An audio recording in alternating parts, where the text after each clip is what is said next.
Voici la jamais contente. L'artiste belge qui pilote ce drôle d'engin, Camille Genazzi, est le premier homme à avoir dépassé les 100 km/h au volant d'un véhicule électrique. Nous sommes en 1899 et le moteur électrique, silencieux et propre, fait déjà concurrence au moteur thermique dans les grands centres urbains. À peine 10 ans plus tard, il a quasiment disparu de la circulation. C'est le pétrole qui a été choisi, avec les conséquences que nous connaissons aujourd'hui sur la santé de notre environnement.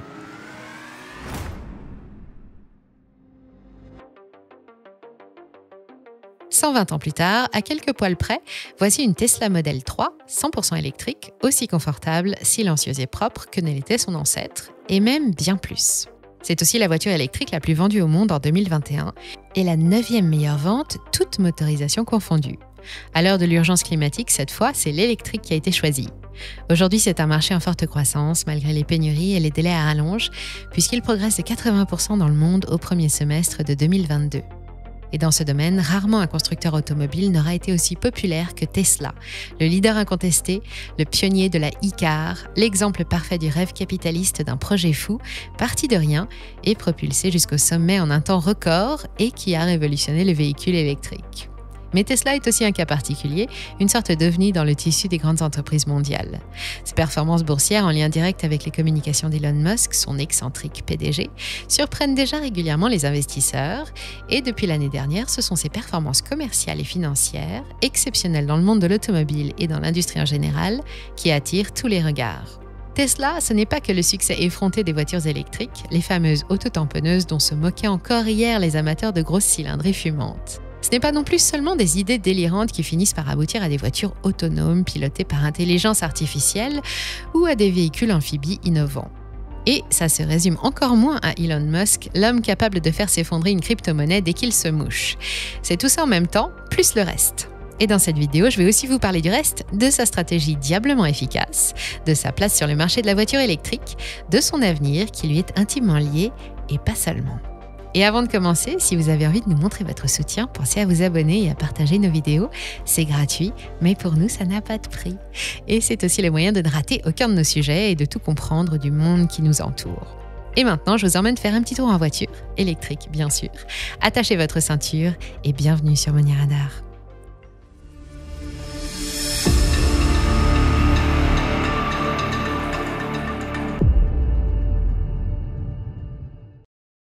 Le marché de la voiture électrique, c'est un peu une histoire de soufflé, bien gonflé, comme l'enthousiasme que l'idée a toujours suscité un peu partout dans le monde. Ce magnifique soufflé est retombé une première fois au début du XXe siècle, quand la Ford T et son moteur thermique à explosion, fabriqué en série, a bousculé le marché automobile mondial et relégué l'électrique aux oubliettes, soit presque un tiers des voitures déjà en circulation. Il est retombé une deuxième fois à la fin des années 90, quand un nouveau mouvement mondial de recherche et de développement d'un véhicule zéro émission, baptisé ZEV, est à nouveau abandonné, faute de rentabilité et sous les pressions des pétroliers. Et il serait bien retombé une troisième fois, mais il y a eu Tesla. Tesla existait avant Elon Musk, et Elon Musk était déjà riche avant de faire son entrée chez Tesla. Mais quand l'un s'est mis aux commandes de l'autre, tout a changé. La voiture électrique bourrée de défauts a disparu pour laisser place à une machine révolutionnaire et séduisante. Peut-être aussi parce que le moment ne pouvait pas être mieux choisi dans un contexte de transition écologique soutenu par une majorité de gouvernements et la totalité des instances internationales, la demande explose.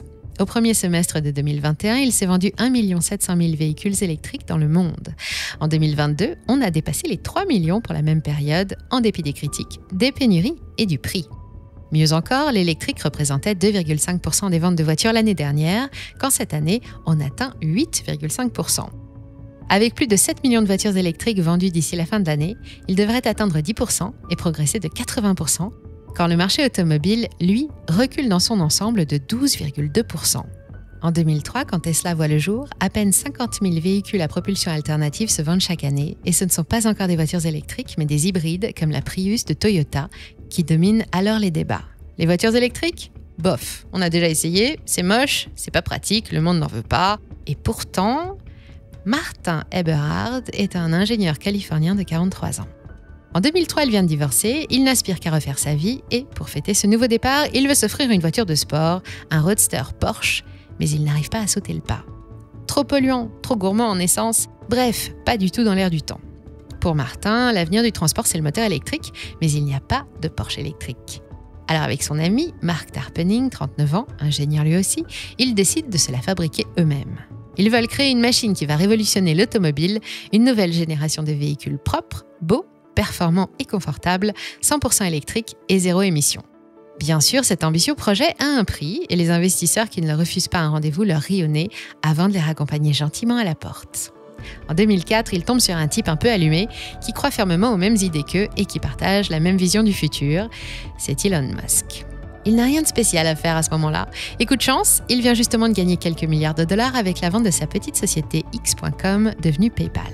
Avec quelques millions de dollars, Elon Musk achète plus de 15% des parts et devient président du conseil d'administration de Tesla. Mais en réalité, il n'est pas très présent. Il est là pour présenter le Tesla Roadster 1 en 2006, un hybride basé sur les lignes félines de la très british Lotus Elise.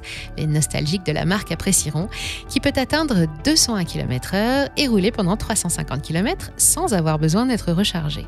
Elle est fabriquée en 2680 exemplaires seulement, qui partent entre 80 et 100 000 $. Elon Musk est aussi là pour révéler en 2009 le premier prototype de ce qui sera la Model S, la première voiture électrique de luxe, familiale et confortable, vendue à partir de 2012. En version berline, c'est 426 km d'autonomie pour 57 400 $, soit plus ou moins 46 000 € à l'époque. C'est aussi 2 fois le prix moyen qu'un Européen met dans l'achat d'une voiture neuve, mais c'est le tarif pour rouler en Tesla, qui se classe résolument dans le haut de gamme de l'automobile, au moins jusqu'à ce que les prix des technologies utilisées baissent. Jusqu'en 2008, Elon Musk ne sera présent dans les locaux de Palo Alto en Californie que pour les grandes occasions. Mais cette année-là, Mark et Martin quittent la société, et avec la crise financière qui se déchaîne, chacun prédit alors la fin prochaine de toute cette histoire. Et non, Elon devient le techno-king de la boîte, il prend le volant et reste seul conducteur. Dès son lancement et malgré son prix élevé, le succès de la Model S est tel que les livraisons prennent déjà du retard. Internet s'enflamme, la presse spécialisée commence à s'intéresser à cet énergumène qui fabrique des voitures électriques de sport que tout le monde s'arrache, presque un demi-million en 2020. Les fans de mécanique et de nouvelles technologies se prennent soudain de passion pour la marque et croyez-moi, ça fait du monde. Vont suivre d'autres succès. Le modèle X, 7 places et portières papillon en 2015, puis le best-seller, la berline Model 3 en 2017, et la petite dernière, le SUV, le modèle Y qui envahit déjà nos routes. Aujourd'hui, la Model 3 est la voiture électrique la plus vendue au monde et c'est aussi la 9e voiture la plus vendue, toute motorisation confondue. Tesla étudie aussi un modèle de semi-remorque électrique et travaille aussi sur Cybertruck, une sorte de Hummer aux lignes aiguisées doté de 4 moteurs capables de tracter plus de 6 tonnes et de transporter Cyberquad, lui aussi 100% électrique. Mais celui que les fans de la marque attendent le plus, c'est lui, le nouveau Roadster version 2, le retour à la raison d'être de Tesla, la voiture de sport électrique. De 0 à 100 km/h en 2 secondes, 1000 km d'autonomie grâce aux nouvelles cellules de batterie exclusives Tesla et 400 km/h en vitesse de pointe, les lignes de l'engin rappellent celles des supercars thermiques et c'est une vraie 4 places. Il débarque en France l'année prochaine et si vous avez 174 000 € et que vous ne savez pas quoi en faire, pensez-y. Pour ceux qui n'ont pas les moyens, il faudra patienter jusqu'à la future Model C ou 2 ou X. Elle n'a pas encore de nom, mais elle a déjà une silhouette et un prix, 30 000 € pour l'Europe, l'équivalent d'une Renault Zoé. Pendant ses 10 ou 15 premières années d'existence, Tesla évolue sur un marché tout neuf, qu'elle construit quasiment toute seule. Quand Mark et Martin se lancent dans l'aventure, plus personne ne croit à la voiture électrique et il n'y a pas de concurrence qui puisse produire une véritable alternative à la Model S puis à la Model 3. Et avec Tesla, la voiture électrique suit les tendances et les idées reçues cèdent leur place à une réalité bien différente. Le Roadster, puis la Type S n'ont plus rien à voir avec l'image d'Épinal de la microcar aux lignes futuristes et bizarres, souvent grotesques, limitées à 50 km/h et à un rayon de 100 km autour du domicile. Aujourd'hui, l'électrique, grâce à Tesla, c'est la modernité, le confort, la tendance et surtout les lignes et les performances quasiment identiques à celles des moteurs thermiques. Dorénavant, les recharges prennent 30 minutes, quand il fallait plusieurs heures il y a encore 10 ans. Pour s'assurer des progrès dans ce domaine et de confortables revenus de complément, la société a développé son propre réseau de bornes, plusieurs générations de batteries embarquées, des services spécifiques et, pour écouler tout ça, il n'a même pas eu besoin de faire de la publicité. Elon Musk a d'autres moyens de se faire entendre. En bourse, le titre a explosé à partir de 2020, 10 ans après son entrée au Nasdaq. Jusqu'au 1er janvier 2020, il va progresser de 2207% et ensuite ce sera encore plus délirant. Entre 2020 et aujourd'hui, il enregistre une très forte volatilité et une nouvelle hausse nette de 797% en 2 ans. Quand même. Non contente d'avoir transformé Elon en milliardaire, Tesla est devenue l'une des 5 plus grosses capitalisations boursières du monde. Valorisée pendant quelques mois à plus de 1000 milliards de dollars, elle vaut 100 fois Renault et autant que tous les constructeurs automobiles réunis. En février dernier, il y avait qu'Apple, Microsoft, Amazon et la Saudi Aramco pour lui faire de l'ombre. Mais même Elon Musk a reconnu à plusieurs reprises que cette valorisation était parfaitement déconnectée de la réalité économique de sa société. Plusieurs fois, l'homme est monté au créneau via Twitter, son principal moyen de communication avec ses fans, pour faire baisser les cours, ce qui lui a valu quelques ennuis avec la justice. Il y a encore 2 ans, Tesla perdait de l'argent. Chaque voiture vendue coûtait 1000 $ à l'entreprise. Mais malgré cela, elle conservait la confiance des investisseurs et les plus patients d'entre eux ont récemment été récompensés. Pour son 18e anniversaire, elle est enfin devenue rentable et ses actionnaires ont pu sabrer le champagne avec modération.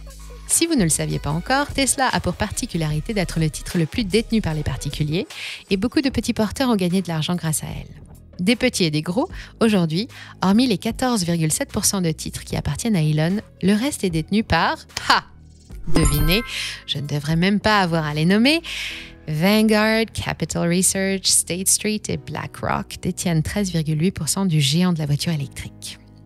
En ce début d'année perturbé, ni les pénuries, ni la guerre en Ukraine, ni la crise de l'énergie ne semblent arrêter une machine si bien lancée. Elon Musk est toujours l'homme le plus riche du monde et quand l'ensemble de l'économie mondiale se débat avec toutes ces perturbations, Tesla continue son petit bonhomme de chemin et annonce déjà des chiffres ahurissants pour le premier semestre de 2022. On parle de 2,2 milliards de trésorerie disponibles et d'une marge brute inédite dans l'automobile de 32,9%. Pour les 6 premiers mois de l'année, ces ventes ont atteint 35,7 milliards de dollars contre 53 milliards de dollars pour toute l'année 2021 et 24,5 avant la crise sanitaire en 2019. Ce qui laisse Elon rêver d'un CA de près de 80 milliards de dollars cette année, d'autant plus que la production a bondi de près de 40% au 3e trimestre 2022. Elon Musk a d'ailleurs dévoilé ses objectifs lors de la conférence téléphonique de juillet dernier. D'abord, accélérer la cadence de production pour raccourcir les délais de livraison, actuellement de 5 à 6 mois pour la France. 310 000 véhicules sortent actuellement de ces usines chaque trimestre et c'est un record et la cadence augmente. 40 000 voitures produites par semaine, soit 2 millions de véhicules par an d'ici à la fin de l'année, c'est le but. Présentes sur 3 continents, 6 méga-usines, des gigafactories produisent les voitures électriques et leurs batteries. 4 sont situées aux États-Unis, en Californie, au Nevada, à New York et au Texas, chacune spécialisée sur un modèle, et les 2 autres sont à Berlin et à Shanghai. Son nouveau modèle de cellule de batterie, nom de code 4680, est développé par l'électronicien Panasonic, est 5 fois plus puissant que tout ce qui existe actuellement. Il devrait être fabriqué en interne prochainement dans les méga-factories d'Allemagne et du Texas. L'usine de Berlin, destinée à approvisionner l'Europe, devrait aussi monter en puissance pour la production de la future Type C, ou 2, ou X, qui arpentera nos routes à partir de 2025. Mais les projets de Tesla ne s'arrêtent pas à la voiture électrique grand public, stylée et performante. Pendant la conférence, Elon Musk a renouvelé son enthousiasme pour le Cybertruck, dont la sortie a été repoussée à l'année prochaine, mais qu'il considère déjà comme le meilleur produit jamais mis au point par ses ingénieurs. Il imagine aussi un grand avenir à son nouveau cyborg Optimus, un robot domestique présenté lors de la journée annuelle de l'intelligence artificielle. Oui, il y a une journée annuelle de l'intelligence artificielle chez Tesla et censée nous assister dans nos tâches quotidiennes. Et puisqu'on parle d'intelligence artificielle, n'oublions pas l'autre atout du constructeur, son système de pilotage automatique, l'autopilot, le futur de la conduite. Une intelligence artificielle embarquée, sorte de copilote numérique doté de 8 caméras, 12 capteurs à ultrasons et d'un radar. Une assistance à la conduite ultra pointue, capable d'apprendre de ses expériences, de prendre les devants en cas de freinage d'urgence, de perte de contrôle ou d'endormissement par exemple, et même en théorie de vous ramener chez vous en toute sécurité, mais seulement si vous habitez en sortie d'autoroute. L'autopilot n'est pas conçu pour les petites routes de campagne. Enfin, puisque Tesla a, comme le savant dont elle porte le nom, une passion pour l'électricité, il faut que je vous parle aussi de la filiale Tesla Energy, lancée en 2006, après le rachat du spécialiste américain du solaire SolarCity et qui a marqué l'entrée du groupe dans le photovoltaïque. Le but est de produire de l'électricité zéro carbone et de la stocker grâce à des batteries domestiques fixes. En pleine crise énergétique mondiale, le Power Pack rencontre déjà beaucoup de succès auprès des professionnels et il a un bel avenir devant lui. Avec autant d'atouts dans sa manche, on se demande bien ce qui pourrait venir perturber les plans d'Elon Musk. Et pourtant, Tesla et ses activités sont soumises à un certain nombre de risques, des risques souvent ignorés par les investisseurs. La concurrence d'abord, car elle n'est plus seule sur le segment de la voiture électrique. Tesla, c'est 13% des ventes mondiales l'année dernière. Elle reste leader, mais ce nouveau marché qu'elle a ouvert, elle l'a ouvert à tous, et les autres constructeurs l'ont suivi tardivement, mais ils sont là. À commencer par les plus audacieux, dont l'allemand Mercedes et sa série EQ. La berline EQS et sa version 4x4, la EQC, offrent 783 km d'autonomie, se rechargent en 30 minutes et sont équipés des dernières innovations technologiques. On pense également au système de conduite Drive Pilot, concurrent le plus abouti de l'autopilot de Tesla. Pour les petits budgets, la Renault Zoé arpente nos rues depuis presque 10 ans maintenant. Évidemment, on ne joue pas dans la même cour. Zoé, c'est 390 km d'autonomie et c'est une citadine. Mais c'est surtout 2 fois moins cher puisqu'elle est proposée hors remise à 33 700 €. Patientez et pour le même prix, vous pourrez peut-être vous offrir une modèle 2 ou X ou C. Autrement, de plus en plus de constructeurs présentent leur propre ligne de voitures électriques, Peugeot, Kia, Hyundai, Opel, Audi et BMW, et développent leur technologie de stockage d'énergie, mais là aussi, peu sont parvenus à atteindre les performances de Tesla. Autre risque, les pénuries. Ce n'est pas parce qu'il a réussi à passer entre les gouttes jusqu'à maintenant qu'Elon Musk est à l'abri, et justement, ces lignes de production commencent à ressentir les effets du manque de semi-conducteurs, par exemple. Autre élément stratégique, les batteries, la clé du système. Et en plus des questions d'approvisionnement, beaucoup se demandent si leur fabrication, qui exige des plastiques, des ressources et des terres rares qui s'épuisent et qu'il faut extraire, acheminer et transformer, s'inscrit bien dans une démarche écologique. Une question qui revient au match électrique contre thermique. Quel modèle pollue le plus ou le moins ? Évidemment, c'est la voiture électrique qui gagne. Même fabriquée via des procédés polluants, tout comme une voiture thermique, même remplie de métaux rares, de graphite, d'aluminium, de nickel, et alimentée par de l'électricité carbonée ou nucléaire depuis sa fabrication jusqu'à la destruction, elle réclame 58% d'énergie en moins pour fonctionner pendant tout son cycle de vie. Ce n'est pas moi qui le dis, c'est une étude très détaillée de l'ONG Transport et Environnement, intitulée « Du pétrole sale aux batteries propres », parue l'année dernière et qui, semble-t-il, vient clore le débat une bonne fois pour toutes. Mais ne rêvons pas, la voiture 100% propre n'existe pas, même chez Tesla, d'autant plus que pour l'heure, toute la filière de recyclage est à mettre en place. Traiter efficacement batterie et voiture en fin de vie permettra de récupérer les éléments stratégiques qu'elles contiennent, comme le cobalt, le nickel et le lithium, de réduire les coûts et donc le prix final, et d'abaisser encore leur impact sur notre environnement. Sans ça, dans l'esprit du grand public, elle ne restera qu'une solution temporaire, réservée aux classes supérieures, et un simple moyen d'assurer la transition entre le pétrole et toute autre énergie du futur. Pour Elon Musk, c'est tout le contraire. Le futur du transport ne peut être qu'électrique, et il n'a jamais hésité à y mettre tout son argent. Prochain défi pour Tesla, inventer une voiture électrique rechargeable au solaire et 100% recyclée et recyclable. Là oui, c'est écolo. Et vous, les voitures électriques, vous en pensez quoi ? Convaincus ou pas ? Déjà possesseur d'un de ces bijoux ? Racontez-nous vos expériences et dites-nous tout dans les commentaires. Vous pouvez aussi venir en discuter sur nos autres réseaux avec toute la communauté Money Radar. C'est gratuit et il y a moyen de se faire des amis. On vous y attend tout de suite et on vous remercie pour votre fidélité. C'était Money Radar, à très bientôt.